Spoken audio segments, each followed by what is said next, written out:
Evolution, Science and Relationships. Written by Carlos Pacheco, www.diaryofthoughts.com.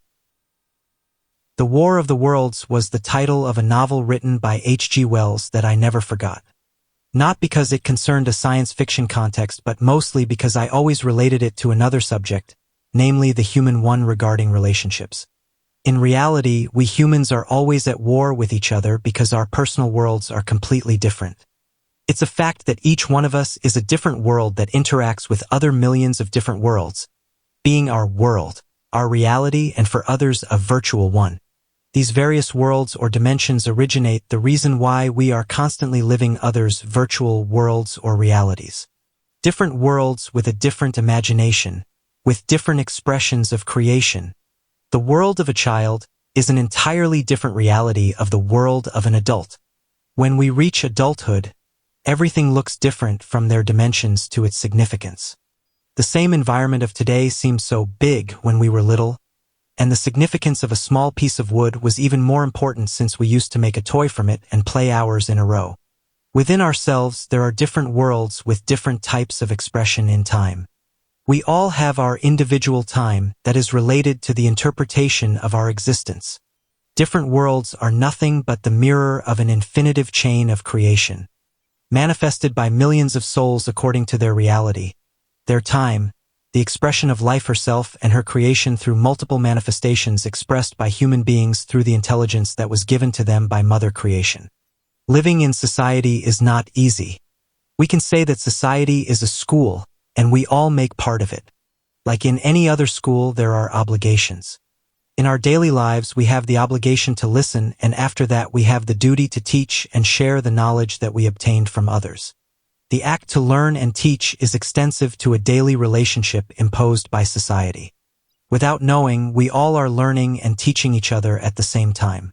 Some people just don't listen. Others refuse or are afraid to teach. They refuse to share their learning, their thoughts, and are afraid to listen. Some people just don't listen to us simply because they are not able to listen but still thinking that others have the obligation to listen to them. Those people always end by talking to themselves, period. Some people just close their inner doors to the world and live just for themselves.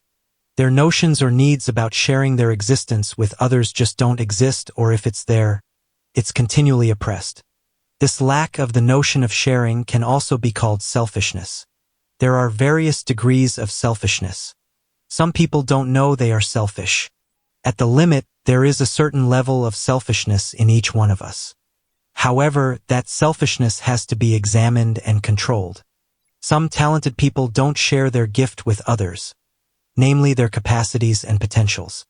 In this case, talent becomes strictly individual, and some individuals who have this faculty are not aware of that fact, or if they are, they live in a very selfish way but ignoring it.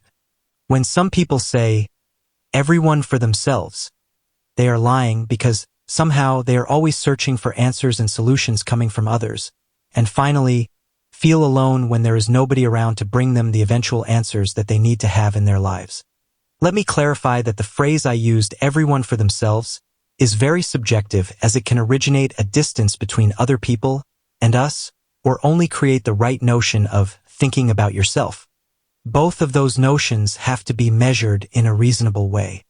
In school, we all learned about multiple subjects and different fields, but nobody teaches us about how to relate with others. Relation is an element present in every single action and thing in life. There is a relation between everything in nature, between everything in the universe. There is a relation between our thoughts and our actions, and there is a relation between our actions and the consequences that they can eventually cause around us, good or bad. Everything is interdependent. Through history, we can learn about the evolution of society in spite of all the problems that make part of that process. This evolution is expressed by social, economical, and technological changes that implicate that intellectual maturation. In human terms, notions were created about freedom and democracy to liberate society from their dependency on imposed political, religious, and social systems that reigned through centuries. The evolution of science reached a very high level in a period of 60 years. We can say that the concentration of most of the development that we have nowadays at our disposal was generated during the last half a century. This development is nothing but a natural process of information brought by our thoughts and brought by the logic of creation. As this process never stops, science and technology has become a fundamental component of our daily lives. The internet, mobile phones, satellites, multimedia, and communication that work faster and faster, much faster than our natural rhythm of reasoning, were created by the human being. The speed of reasoning and speed of acting are present in our lives and imposing themselves more and more every day. Human beings are completely dependent on technology, almost obsessed, forgetting about the fundamental rules of society as respect, honesty, friendship, and love. Nowadays, people don't have the time to think about those values. People don't know how to relate with each other, which translates a dreadful premonition about the way the future generations will be raised. Since childhood corresponds to the most precious learning periods of our lives, I wonder how they will behave and react in the future. The word privacy is something that no longer exists, as we are constantly captured by other people's cameras or by government public video systems of control of the masses, also called population, with the argument to avoid criminality. This abuse of individual rights is flagrant, but it is one of the prices that we have to pay for our so-called technological evolution. For instance, criminality could be finished the moment they wanted, but is not convenient because if criminality didn't exist, there would be no need to have courts and lawyers along with the persecutors of the ones who contradict the established law. The evolution of science and technology goes in an exponential direction, but the research about our spirits and all the answers that are still hidden in billions of minds are still ignored. At this point, we are talking about something that in conventional terms is labeled as metaphysics, as it represents an abstract notion, like philosophy has a similar definition, abstract, just because it represents everything that science cannot prove. By learning to relate with each other, people learn to understand, learn to put themselves in other people's shoes, and automatically take an entirely different attitude towards society in general. Relationships can become one of the fundamental keys to find global, social, political, religious, and finally economical solutions. Science always fascinated me since I was a teenager, reading all those American magazines from Omni. The first movie that struck me was Stanley Kubrick's 2001, A Space Odyssey.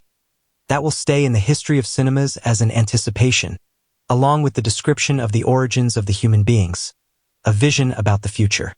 This learning also proves that, all along time, along life, there will always be artists that will express their thoughts and ideas, even perceptions and beliefs in their way.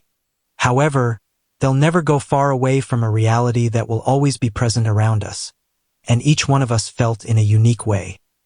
Apart the fact that science is fundamental for the development of society, if applied in a positive and constructive sense, it will always be the representation of a vehicle to reach understanding. It serves as a platform to reach a higher level that will be shown to us at the right moment, the time that creation herself will determine so. Watch the excellent movie, Contact, with Jodie Foster, which is based on a book by the late professor and scientist Carl Sagan. Science is nothing but the expression of creation herself brought to a minority of human beings in a measured way and according with the global human maturation of our spirits. In this incredible movie, Carl Sagan, apart the fact that he was a scientist, establishes a link between everything that can be translated scientifically and the spirituality that is present in every one of us human beings. The final meeting with her father represents our inner will, that will all meet again and surmount this temporary distance that we are forced to accept, still never understanding it. Evolution, Science and Relationships. Written by Carlos Pacheco, www.diaryofthoughts.com.